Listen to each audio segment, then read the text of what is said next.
Hello student, welcome to my YouTube channel.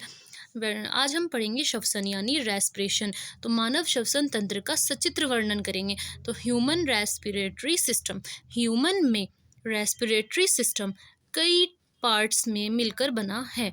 इस system के अंतर्गत वह सभी अंग आते हैं जिनमें से होकर वायु का आदान प्रदान होता है, उसे श्वसन तंत्र कहते हैं।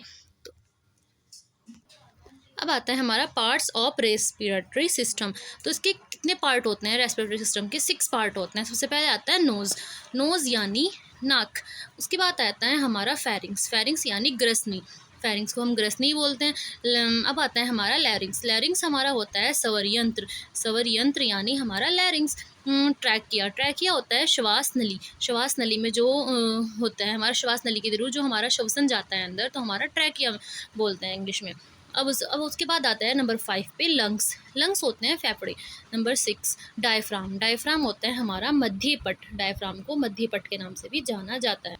तो सबसे पहले हम पढ़ेंगे नोज़, नोज़ यानी नाक। सबसे पहले नोज़ में वायु कार्बन डाइऑक्साइड यानी CO2 में प्रवेश करती है। नोज़ के भीतर, नोज़ के भीतर हेयर फॉलिकल होते हैं, नोज़ के भीतर हेयर फॉलिकल होते हैं जो धूल के कण तथा सूक्ष्म जीवों को शरीर में प्रवेश करने से रोकता है। नोज़ के भीतर की परत म्यूकस मेम्ब्रेन, नोज़ की जो भीतर की परत होती है अंदर की, वो म्यूकस मेम्ब्रेन से बनी होती है, जो म्यूकस का सेक्रेशन कर वायु को नम बनाती है, म्यूकस का सेक्रेशन करके वायु को नम बनाती है। नंबर 2 पे आता है हमारा फेरिंग्स, फेरिंग्स यानी ग्रसनी, ग्रसनी वायु नोज़ में फेरिंग्स में आती है, वायु नोज़ से जो है फेरिंग्स में आती है।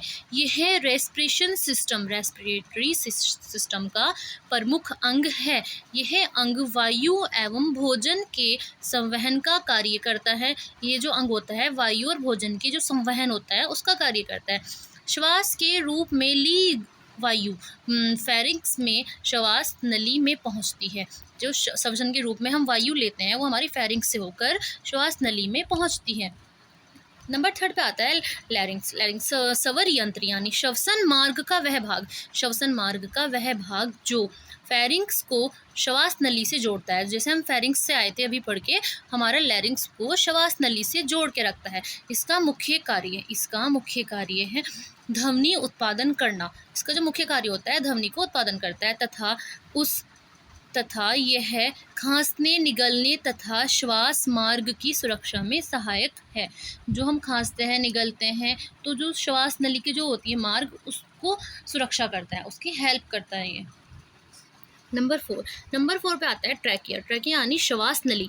अभी हम पढ़ के आए थे तो श्वास नली को जोड़ता है हमारा लैरिंग्स। अब उसके बाद आता है ट्रैकिया, ट्रैकिया श्वास नली यह वृक्ष गुहा में होती है।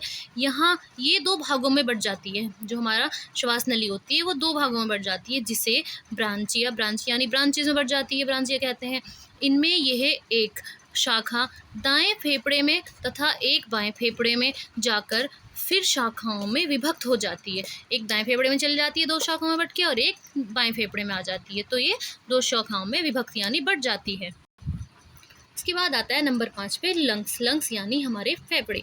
यह वक्ष गुहा में एक जोड़ी अंग है जिसका आधार डायफ्राम पर टिका रहता है। डायफ्राम होता है ना हमारा लंग्स के नीचे का हिस्सा, तो हमारा डायफ्राम कहलाता है, डायफ्राम पर टिका रहता है। प्रत्येक फेफड़ों में करोड़ों एल्वियोल, एल्वियोल का मतलब होता है कुपिकाएं, मतलब कुपिकाएं को एल्वियोल बोलते हैं, कुपिकाएं कहते हैं। प्रत्येक फेफड़ा एक झिल्ली से घिरा होता है, प्रत्येक फेफड़ा हमारा झिल्ली से घिरा रहता है, ठीक है, जिसे प्लूरल मेम्ब्रेन कहते हैं, जिसे प्लूरल मेम्ब्रेन कहते हैं। इसमें जिसमें द्रव भरा होता है, प्लूरल मेम्ब्रेन के अंदर एक द्रव भरा रहता है जो फेफड़ों की रक्षा करती है। मतलब जो द्रव जो हमारा भरा रहता है वो जो है हमारा फेफड़ों की रक्षा करता है।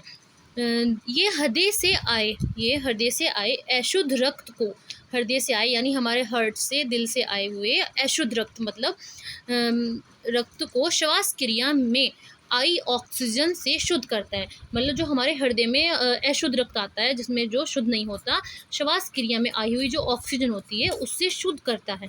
उससे शुद्ध करता है तथा रक्त में घुली कार्बन डाइऑक्साइड को बाहर निकाल देता है।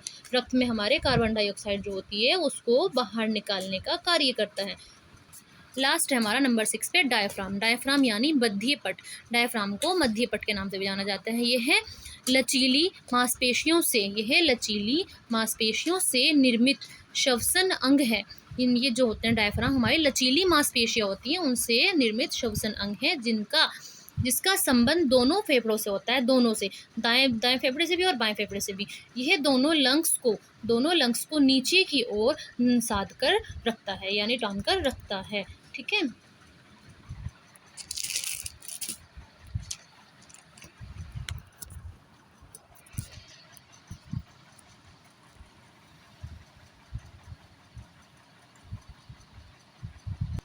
अब आता है हमारे इसकी स्ट्रक्चर, ह्यूमन रेस्पिरेटरी सिस्टम की स्ट्रक्चर। तो सबसे पहले हमारा माउथ नोज से होता है, तो नोज से जो शुरू होता है हमारा नोजिल पैसेज बोलते हैं, उसे पैसेज बोलते हैं। उसके बाद माउथ में आती है हमारे, माउथ से भी श्वास जाती है अंदर। फिर उसके बाद फेरिंग्स, अभी आपको पढ़ाया फेरिंग्स के बारे में। फिर लैरिंग्स के बाद लंग्स, हमारी रिब होती हैं, ये हमारी रिब होती हैं, लंग्स के बारे में बताया गया है। फिर हमारा आता है लचीली लेयर जो होती है डायफ्राम होती है हमारी लचीली अंग। तो ये हमारा ह्यूमन का पूरा रेस्पिरेटरी सिस्टम होता है।